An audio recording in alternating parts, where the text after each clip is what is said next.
धके धके कहरता परनवा रे मैट्रिक फेले भइल मुस्कानवा रे सुनना धके धके कहरता परनवा रे मैट्रिक फेले भइल मुस्कानवा रे सोना रे खबर हमारा लभर के खा तो न जाने बिया खानवा रे धके धके करता परनवा रे मैट्रिक फेले भइल मुस्कानवा रे मैट्रिक फेले भइल धके धके करता परनवा रे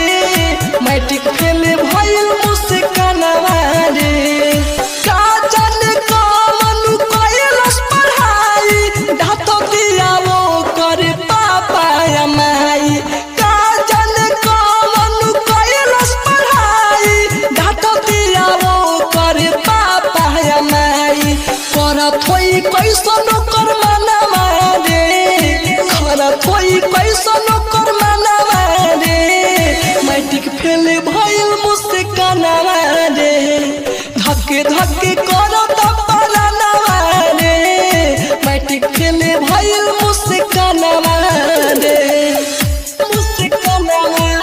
रे मैट्रिक फेले भइल धके धके करत परनवा रे मैट्रिक फेले भइल मुस्कानवा रे संगे हलस परीक्षा का जाने मास्टर का